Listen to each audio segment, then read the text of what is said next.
Il y a un virus bien plus dangereux que ceux qui peuvent nous infecter et nous affecter sur le plan sanitaire. Lui, il touche l'esprit, bat en brèche le bon sens et confond le sublime de l'art avec le réalisme le plus plat.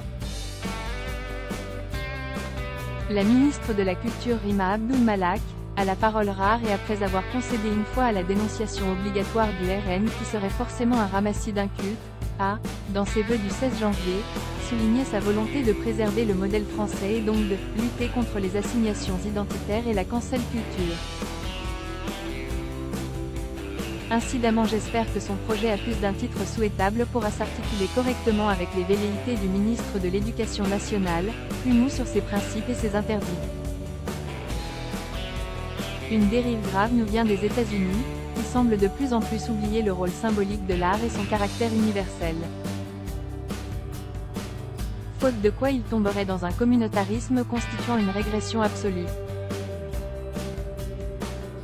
Des approches délirantes menacent l'art de mort par exemple, une rétrospective du peintre Philippe Guston, 1913 à 1980, a été reportée, de 2020 à 2022, par 3 musées américains et la Tate Moderne de Londres parce que certaines de ces toiles représentant le Ku Klux Klan de manière pourtant défavorable, risquaient d'offenser les Noirs.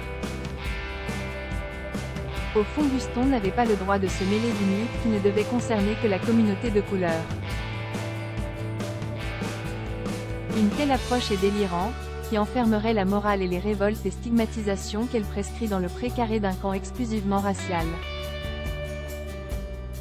On avait déjà connu les méfaits d'un révisionnisme des grandes œuvres, soit par un plaquage absurde de notre humanisme d'aujourd'hui sur la beauté du classicisme d'hier, soit par la suppression ou la modification de certains passages en contradiction par exemple avec le féminisme militant actuel. Qu'on se rappelle sur ce point la dénaturation de la fin de Carmen. Mais l'aberration, d'autant plus perverse qu'elle est imprégnée de bonne conscience, va beaucoup plus loin dorénavant, une tentative de mise à mort de ce que sont l'art, la comédie et le jeu des acteurs. Comment qualifier autrement le fait qu'un transgenre ne puisse être joué que par un transgenre, un homosexuel par un homosexuel?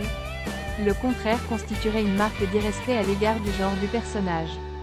Comme si le propre du théâtre, du cinéma, n'était pas précisément de permettre à une personnalité talentueuse de se glisser dans la peau d'un être parfois aux antipodes d'elle pour démontrer l'étendue de son registre et la qualité de son interprétation.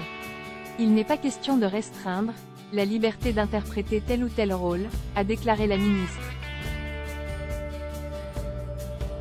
Cette conception libre de l'art dramatique s'inscrit dans la ligne du philosophe ruvanogien distinguant l'offense du préjudice. Selon lui, un créateur peut offenser mais ne peut pas nuire. Cette piste profonde devrait être généralisée à la liberté d'expression entendue globalement pour faire admettre que celle-ci ne peut pas être blâmée au seul prétexte qu'elle va causer inéluctablement des dommages, des préjudices.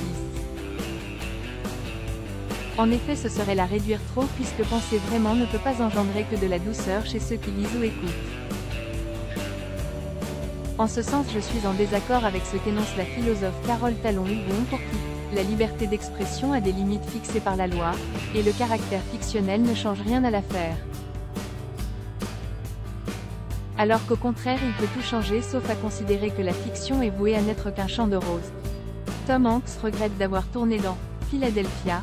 Je regrette, par ailleurs, que cet acteur si remarquable qu'est Tom Hanks, au nom d'une bienséance et d'un extrémisme tout américain, ait été gangrené à son tour puisqu'il a déclaré qu'aujourd'hui il n'aurait plus accepté le rôle de l'homosexuel atteint du sida dans Philadelphia, 1993, à cause de l'inauthenticité d'un hétéro jouant un gay, et sans doute du refus de plus en plus affiché de beaucoup d'homosexuels de se voir représentés par des acteurs ne l'étant pas.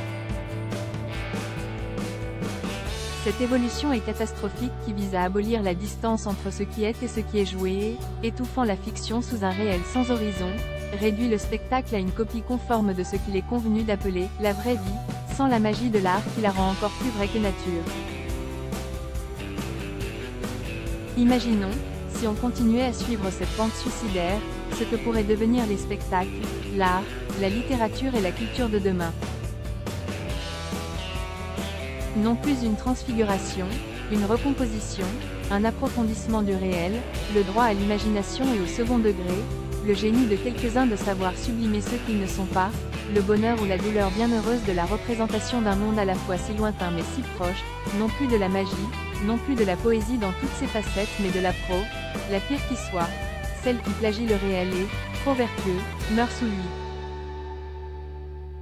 Libre propos d'un inclassable price, 12,50 € 7 UZ et new available from 8,29 € Elisabeth Lévy sur la tribune de Carole Talon-Hugon. Je ne comprends pas qu'on censure tout ce qui choque. Retrouvez Elisabeth Lévy dans la matinale de Sud Radio du lundi au jeudi après le journal de 8 h.